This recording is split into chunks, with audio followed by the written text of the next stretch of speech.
नमस्कार साथियों, जय श्री कृष्णा। मैं हूं आपका अपना ज्योतिष रत्न भुवनेश और एक बार फिर से लेकर आ गया हूं कार्तिक मास की 29वीं अध्याय की कथा। अगर आपने पिछली कथाएं मिस कर दी हैं तो कोई बात नहीं, मैंने अपने चैनल पर उनको सेव करके रखा हुआ है और आपके लिए यहीं इसी वीडियो के डिस्क्रिप्शन में सारे लिंक्स डाल दिए हैं ताकि आप जो कथा चाहें वहीं पर जाकर उसे शुरू से सुन सकते हैं।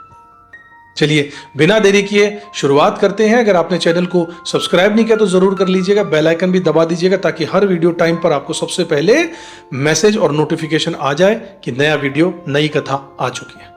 साथियों, शुरुआत करते हैं आज की इस वीडियो की।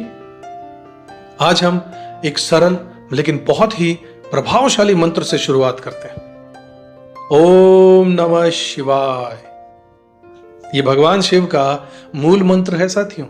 इसे जप करने से मन शांत होता है और जीवन में शीतलता बढ़ती है।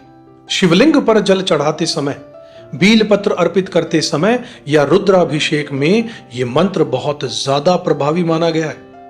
रुद्राक्ष की माला से इसका जाप कीजिए। 3 शब्दों का यह मंत्र सरल है और महामंत्र है। पिछले अध्याय में हमने धनेश्वर ब्राह्मण की कथा सुनी थी। आज उसी कथा का अगला हिस्सा सुनने वाले हैं साथियों। यमराज की आज्ञा पर धनेश्वर को नरकों के दर्शन कराए जाने की घटना और उसका फल आपको मैं बता चुका हूं। कथा में हमें नरक के प्रकार, उनके पीड़ादायी दृश्य और फिर करुणा का संदेश यहां पर मिलता है। कहते हैं कि धनेश्वर नाम का एक ब्राह्मण था। वो वैश्यागमन, चोरी, झूठ और मद्यपान में लिप्त था। एक बार कार्तिक मास में वो महिष्मती नगरी में रहकर व्यापार करता था। वहां नर्मदा के तट पर कई वैष्णव और भक्त जुटते थे। धनेश्वर उन लोगों को देखकर, उनकी भक्ति सुनकर अंतर्मन से प्रभावित भी हुआ। वह भी वहां ठहरा और वैष्णवों के संग से प्रभाव में आ गया। एक दिन उसे सांप ने काट लिया। मरते समय लोगों ने उसके मुंह में तुलसी की पत्ती और नर्मदा का जल डाला। यमदूत उसे पकड़कर यमराज के पास ले गए और यमराज ने उसे पहले नरक में डाल दिया। नरक का नाम कुंभिपाक था। वहां की अग्नि भयावह थी, पर जैसे ही धनेश्वर को डाला गया अग्नि शांत हो गई। यह देखकर यमदूत और यमराज दोनों चकित रह गए, भौचक्के रह गए। तभी नारद मुनि वहां पर आए और उन्होंने कहा कि यह व्यक्ति वैष्णवों के साथ समय बिता चुका है, दर्शन, स्पर्श और संग से भी पुण्य इसको मिल चुका है, इसलिए पहले इसे सारे नरक दिखा दो। यमराज ने यमदूतों से कहा, ठीक है, उसे सब कुछ दिखाओ। धनेश्वर को विभिन्न नरक दिखाए गए।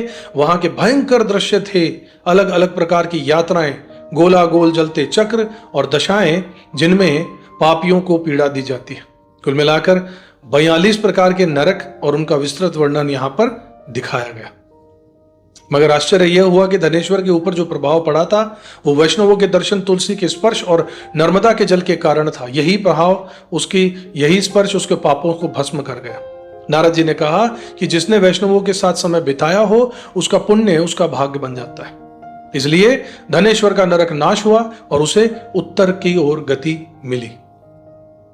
भगवान श्री कृष्ण ने कहा कि जो व्यक्ति कार्तिक व्रत करता है, तुलसी पूजन करता है और वैष्णवों का संग पाता है, उसके पास पुण्य का प्रभाव बहुत ही शक्ति रखता है। धनेश्वर जैसी आत्माएं भी अंतिम समय में यदि सत्संग पाती हैं तो मुक्ति पा सकती हैं।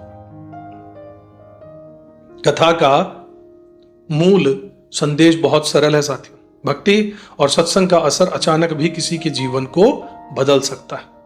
छोटी सी भक्ति, एक तुलसी का स्पर्श, एक सत्संगी का संग, ये चीजें आखिरी समय में भी इंसान को बचा सकती हैं। इसलिए खुद को सज्जनों के पास रखिए, व्रत विधियों का पालन कीजिए और तुलसी का पूजन और कार्तिक स्नान को हल्के में मत लीजिए। साथियों, यही थी कार्तिक मास के 28वें दिन की कथा। अगर आपको ये कथा पसंद आई हो तो वीडियो को लाइक कीजिए और शेयर जरूर कीजिएगा और चैनल को सब्सक्राइब करना बिल्कुल मत भूलिएगा। बेल आइकन दबा दीजिएगा ताकि अगली कथा का नोटिफिकेशन आपको तुरंत यहां पर मिल सके। अगली बार हम अगले अध्याय की जब कथा में मिलेंगे तब तक आप खुश रहिएगा, अपना कर्म करते रहिएगा, ऊपर वाले में विश्वास जरूर रखिएगा। जय श्री कृष्ण।